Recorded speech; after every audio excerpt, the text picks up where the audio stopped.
नमस्कार। आज संसद का सत्रावसान हुआ तो एक तरह से जश्न का माहौल था। सदन के बाहर नारे लग रहे थे। सारे विपक्षी सांसदों की एक भीड़ थी, एक बड़ी भीड़ दिखाई दे रही थी प्रदर्शन करते हुए। उनके पास तरह तरह के पोस्टर थे और वो नारे जो जेनजी के प्रोटेस्ट में लग रहे थे, 56 इंच का छोटा बंदर बाल नरेंद्र, बाल नरेंद्र, 56 इंच का छोटा बंदर क्यों नहीं आते हाउस के अंदर, ये सब नारे लग रहे थे। ये कॉन्फिडेंस विपक्ष को आया कहां से?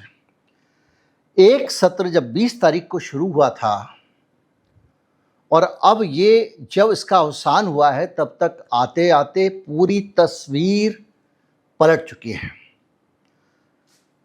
इतनी बारीकी से इस पूरे मामले को हैंडल किया, हाउस मैनेजमेंट किया और अपनी पॉलिटिक्स को प्लेस किया राहुल गांधी ने कि विपक्ष के नेता का ये जो जब कोई निष्पक्ष इसका एनालिसिस होगा तो उनके बुद्धि कौशल का लोग लोहा मांगेंगे। उस आदमी के बुद्धि कौशल का जिसको पप्पू घोषित किया गया था, जैसे भी जहाँ से भी जो भी खर्चा किया कैंपेन, पॉलिटिक्स में इन सब चीज़ों का कोई मतलब नहीं होता। जीता मतलब जीता। राहुल गांधी को पप्पू साबित करने में करीब करीब क्या लगभग कामयाब ही हो गए थे। उसके बाद उस आदमी ने अपना कनेक्ट अभियान चलाया और इस सदन के सत्र में वो एक सबसे ज़्यादा राजनीतिक कौशल और बुद्धिमत्ता वाला एक पॉलिटिशियन निकल के सामने आया। आपके मन में आ रहा होगा क्या हुआ, वो तो जनता काकरोच पार्टी वाला प्रदर्शन हुआ, उसको इन्होंने उठा लिया तो ये बन गए, तो ये हो गया ना। पहले दिन से स्ट्रेटजी है। आप थोड़ा सा पीछे जाइए। जब ये मानसून सत्र शुरू हुआ था तो जो सारे के सारे लोग जो थोड़े प्रोग्रेसिव लोग हैं, जो लोग चाहते हैं कि ये देश एक रहे, जिसमें जो लोग चाहते हैं कि इस देश में लोकतंत्र का सम्मान हो, वो सब लोग एकदम निराश थे। उनको लग रहा था अब कुछ नहीं हो सकता। क्यों? क्योंकि ममता बनर्जी की तृणमूल कांग्रेस टूट गई, उसके 20 लोग एक अनाम सी पार्टी में शामिल हो गए और वो एनडीए के साथ खड़े थे। उधर दक्षिण में भारतीय जनता पार्टी की संसद में जो दुर्विरोधी थी, उस पार्टी को भी डीएमके को शिकस्त मिली थी। राहुल गांधी के सामने एक चुनौती थी कि कैसे करके बहुमत बीजेपी के साथ होते हुए भी नैरेटिव को अपने साथ रखा जाए। यानी संख्या तुम्हारे साथ, मुद्दा मेरे साथ। और ये जो मुद्दा मेरे साथ वाला मुहावरा था, इसने संख्या तुम्हारे साथ वाले मामले को काट के अलग कर दिया। जो लोग भारतीय जनता पार्टी की अल्पमत सरकार को बहुमत में रखे हुए हैं, उन सब के सामने एक धर्म संकट खड़ा कर दिया कि अगर मामला बढ़ेगा तो हम या तो अपने वोटर को मुंह दिखा लें या मोदी जी के साथ हो जाएं। ये सिचुएशन थी। तो उस पावरफुल सरकार के सदन में घुसने और सदन से बोल तक ना पाने, सत्र में शामिल तक ना हो पाने और वापस निकल जाने के बीच की ये कहानी है। इस कहानी में बुद्धिमत्ता का है। पार्टी के बारे में ये माना जा रहा था Bharatiya Janata party floor management कर लेगी, हम भी ये मानते थे फ्लोर मैनेज कर लेगी, अपने बिल पास करा लेगी। सबसे बड़ा परिसीमन का बिल था। लोगों को लगता था अब तो पास हो ही जाएगा 2/3 के बहुमत से, क्योंकि अब ये भारतीय जनता पार्टी के पास ताकत आ गई है अलग से। उसने तृणमूल को भी तोड़ लिया, यानी इंडिया गठबंधन का एक बड़ा हिस्सा आज बीजेपी के पास था। राहुल गांधी ने रणनीति बनाई।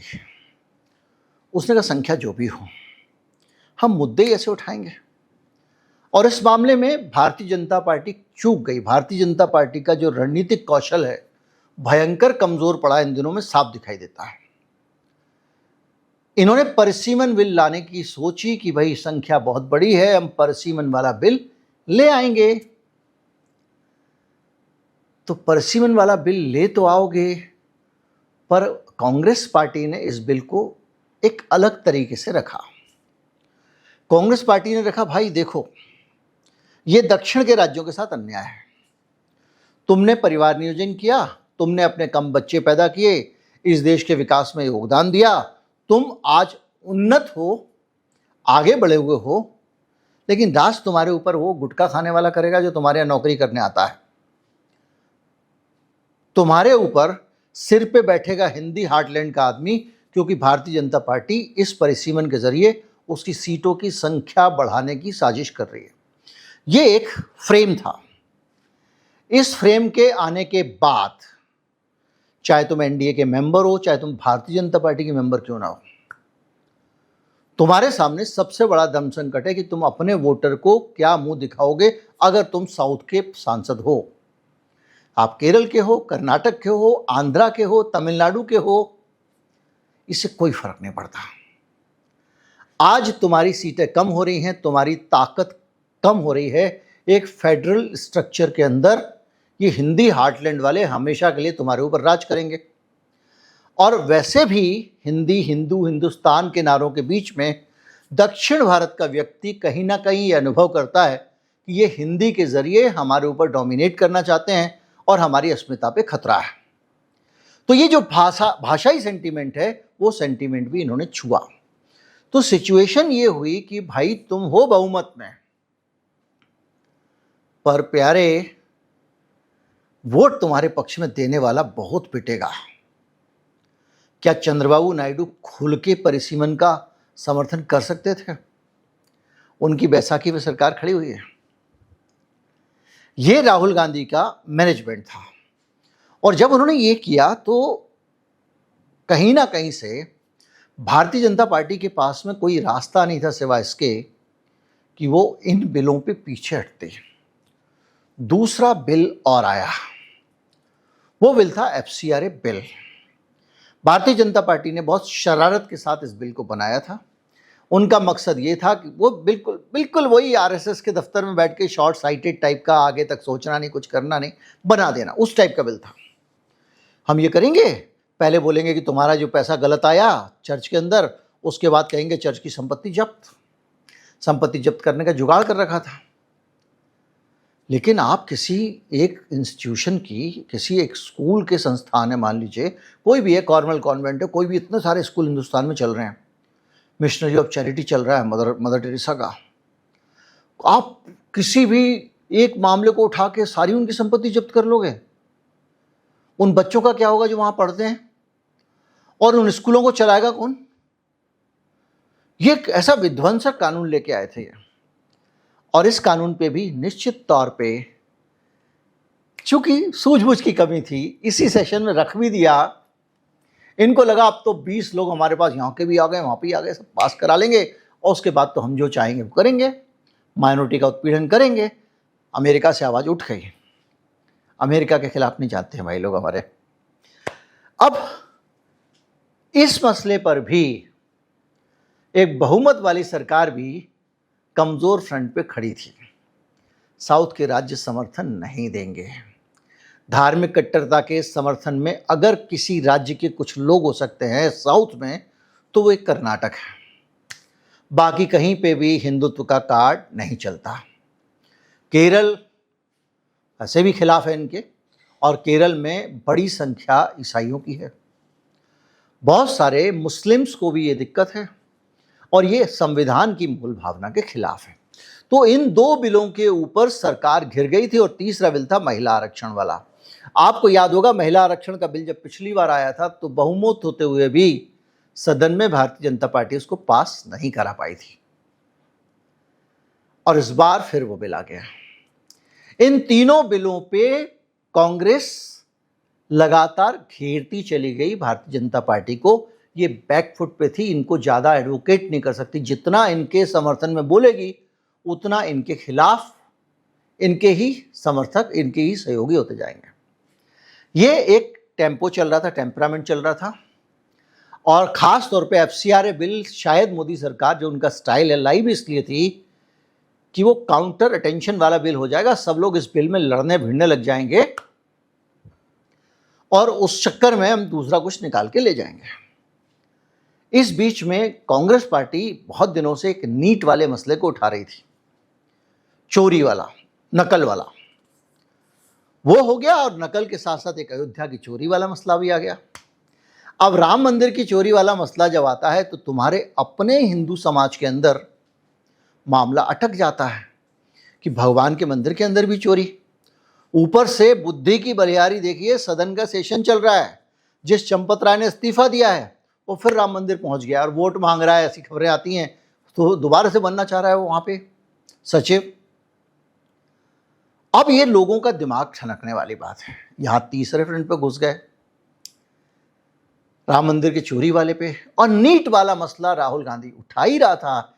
इस बीच में कॉकरोच जनता पार्टी का आंदोलन आया। कॉकरोच जनता पार्टी के लोग वहां 15-20 दिन से बैठे हुए थे, कोई पूछ नहीं रहा था। इस बीच में भारतीय जनता पार्टी को लगा कि अब हम ये कर सकते हैं कि हमारा सदन का जो नैरेटिव है उससे ध्यान लोगों का बटा के कॉकरोच के प्रदर्शन पे कर दो। कहीं से किसी ने बोला होगा, आ जाओ भैया, आ गए साहब लद्दाख से वांगचुक साहब, अनशन कर दिया, अब अटेंशन अनशन पे जाएगा। होने लगा, उनको उठा लिया, अब तो पक्का ही जाएगा, अब सदन में हम चुपचाप इस शोर में पार करा लेंगे। लेकिन कांग्रेस पार्टी ने जिस तरह से मैनेजमेंट किया, और उस बीच में अमित शाह ने एक ऐतिहासिक गलती कर दी। ऐतिहासिक गलती ये कर दी कि छात्रों का जो संसद मार्च होने वाला था उसके ऊपर इन्होंने क्रैकडाउन करवा दिया। जहां तक मेरे पास खबर है, मेरे सोर्सेस से बता रहा हूं मैं, खबर यह है कि जो होम सेक्रेटरी हैं उन्होंने अमित शाह को कहा था कि ये क्रैकडाउन मत करो। अमित शाह ने जबरदस्ती की, मेरे सोर्स कह रहे हैं, अकॉर्डिंग टू सोर्सेस, और ये क्रैकडाउन करवाया। ये मामला चूंकि बच्चों का था और उस क्लास के बच्चों का था जिस क्लास को सारी ब्यूरोक्रेसी बिलोंग करती है, सारे अधिकारियों के बच्चे कंपटीशन देते हैं। उस कास्ट का था जो अपर कास्ट बीजेपी से जुड़ी हुई है, उसके बच्चे भी कंपटीशन देते हैं। और हिंदुस्तान में समानता का भी मसला था, क्योंकि जो गरीब बच्चे हैं वो आज भी इस मुगालते में रहते हैं कि मैं टेस्ट निकाल दूंगा, कुछ कर दूंगा तो शायद मेरा भविष्य बन जाएगा। वो भूल जाते हैं कि एक बड़ा स्तर पे एक बच्चा जो है बहुत सारा पैसा खर्च करके, बहुत सारे संसाधन खर्च करके उसी कंपटीशन में आपके साथ बैठ रहा है, जिसमें आपका नदी फाद फाद के जा रहे हो। आपने तस्वीरें देखी होंगी। लेकिन ये एक ऐसा आंदोलन था जो ना तो पंजाब से जुड़ा हुआ था, इसको कुचल दिया जाए, ना तमिलनाडु के किसान, याद कीजिए, मल मूत्र खाकर गए थे, हरे कपड़ों में, हरे सफ़ेद किसान, याद होगा, इसी जंतर मंतर पे इसी सरकार ने सुनवाई नहीं की, सब कुछ किया उन्होंने, अपना पेशाब पिया। उनको इस सरकार ने सुनवाई नहीं की, क्योंकि वहाँ तमिलनाडु में इनका कोई वोट बैंक नहीं है, पंजाब में इनके ज़्यादा हित नहीं है। इसी तरह से ये हर जगह पे सुनवाई नहीं करते थे, इग्नोर कर देते थे। किसी का भी आंदोलन हो, शाहीनबाग का आंदोलन हुआ, बोले मुसलमानों के वोट हमको मिलने ही नहीं है, इसके चक्कर में क्यों पड़ना। इस बार तुम्हारे घर के अंदर बगावत होने की बात थी और हुआ भी। बड़ी संख्या में बच्चों ने अपने माँ बाप के खिलाफ बगावत की, इनके नेताओं के बच्चों ने बगावत की और वहां खड़े हो गए। और उस भीड़ पे अमित शाह, अहंकार भी बहुत बुरी चीज होती है, इन्होंने उस मधुमक्खी के छत्ते पे पैलेट गन चलवा दी, उन लोगों को डंडों से पिटवाया, सिविल में लोग, यानी पूरी एक दृश्यावली ऐसी थी जो सरकार के बर्बर और क्रूर होने की गवाही दे रही थी। अनेक पिक्चर, अनेक तस्वीरें, अनेक वीडियो, हर तरफ आप खोलेंगे इंस्टाग्राम पूरा वही भरा होगा, आप फेसबुक खोलेंगे सब वही दिख रहा होगा। ये पैर पे कुल्हाड़ी और मार ली सरकार ने। राहुल गांधी ने देखा कि अब सरकार ने कहा रायता फैल गया, तो रायता मैनेज करने के लिए उन्होंने बातचीत की, मांगे पूरी कर दी, चलो मंत्री को हटा देते हैं, मामला बच जाएगा। पर मंत्री को हटा दिया आपने, आंदोलन खत्म हो गया, लेकिन जिस बच्चों को पीटा गया था उस आंदोलन को राहुल गांधी ने फिर पकड़ लिया। ये ब्रेन समझिए आप। वो उस मामले को संसद से तक ले गया और संसद में आखिरी दिन तक उसको लेके रखा। बार बार अमित शाह से कह रहा, बताओ ऑर्डर किसने दिया था। सरकार में सारे काम भले ही गुप्त रहें, होते कागज पे हैं, झूठ नहीं बोल सकते। किसने ऑर्डर दिया था? वो ये भी नहीं कह रहे थे अमित शाह ने ऑर्डर दिया था, क्योंकि ये कहते तो तकनीकी रूप से फंस जाते। वो कहते साबित करो। तो उन्होंने कहा देखो भैया, आपने या तो ऑर्डर दिया है, और अगर ऐसा ऑर्डर हुआ है आपके अंदर, आपके डिपार्टमेंट के अंदर, और आपको नहीं पता है, मतलब आप नाकाबिल हो, इस्तीफा दो। और अगर आपने ऑर्डर किया और ऐसे बच्चों के ऊपर जुल्म सितम करवाया, तब भी आप इस्तीफा दो। और ये मामला खींचते रहे। आखिर में अमित शाह देखा कैसी बुझी आवाज़ से आए थे, हम तो कह रहे हैं बातचीत कर लो, ये कर लो, हम जवाब देने को तैयार। राहुल गांधी ने बातचीत नहीं करनी है, 3 सवाल है, इनका जवाब दो, ऑर्डर आपने दिया था कि नहीं दिया था, सीधी सी बात। और उसमें मामला फंस गया। आखिर में अंतिम दिन मोदी जी और शाह साहब फोटो सेशन के लिए 2 मिनट के लिए जाते हैं फ्लोर पे, जनगणमन करके आ जाते हैं। इस बीच में एक बिल उन्होंने पास करा लिया, जिस पे बहस, बिल पे तो सारों पे बहस होनी चाहिए थी, जो 12 बिल उन्होंने पास कराए, लेकिन एक बिल बहुत गंभीर था, और वो बिल था सांख्यिकी वाला, स्टैटिस्टिक्स वाला, जिसमें आपका जो जिसके अंदर ये है कि जो एक संगठन है, जो सांख्यिकी इंस्टीट्यूट है, जो स्टैटिस्टिकल इंस्टीट्यूट क्या नाम है उसका, पूरा इन्होंने कानून बदल दिया। अब सरकार का उस पर इन्फ्लुएंस बढ़ जाएगा। यानी जो एक इंडिपेंडेंट सरकार का एक डाटा का सिस्टम था, जो डेटा आता था, जिसके आधार पर तय होता था कि सरकार का रिजल्ट क्या है, जीडीपी एक्चुअल कितनी बढ़ी। अगर सैंपल सर्वे हो रहा है तो देश के लोग वाकई कितने लोग खाने को मिल रहा है, कितने को नहीं मिल रहा है, सरकार उसी से नीति बनाती है। लेकिन सरकार को ये लगता है कि भाई मेरे को अपना प्रचार देखना है, तो मैं अपने हिसाब से कुछ भी डेटा आए, मैं तो चाहूँगा ऐसा डेटा देखे मेरे राज्य में सब सुखी ही सुखी हैं। अब वो करने में इनको आसानी हो जाएगी। ये बिल इन्होंने पास करा लिया है, देखते हैं आगे क्या होता है। लेकिन जो भी है, इस पूरे सेशन में पूरा का पूरा हाउस और पूरा का पूरा आइटनरी विपक्ष के हाथ में थी। जिन मुद्दों पे सरकार को आना था, वंदे मातरम कर दिया, ये कर दिया करके, वो सरकार इनकी ट्यून पे नाचते नजर आए। और ये सबसे ज्यादा दिमाग का खेल हाल की राजनीति में ऐसा कभी नहीं दिखाई दिया जो इस बार विपक्ष के नेता ने किया, कांग्रेस पार्टी ने किया। जो लोग बीजेपी के साथ थे, संख्या बड़ी थी, उसको भी तोड़ लिया। 3 सांसद तृणमूल कांग्रेस के, जो बागियों के बीच में थे, उन्होंने भी कहा ना, हम इनके साथ नहीं हैं। और अगर ज़्यादा जोर देते परिसीमन बिल पे, तो चंद्रबाबू नायडू के लिए अपनी टांगें बचाना मुश्किल हो जाता। तो ये बेहतरीन एक पूरा का पूरा खेल था राजनीति में, जिसको राहुल गांधी ने बहुत कुशलता से खेला, और एक सड़क का मुद्दा संसद में लाके इतना बड़ा बना दिया कि सरकार झुकने को मजबूर हो गई, बल्कि सरकार के पास में जवाब नहीं था। वीडियो को ज़्यादा से ज़्यादा लोगों तक पहुंचाए, चैनल को सब्सक्राइब कर लें। नमस्कार, जय हिंद।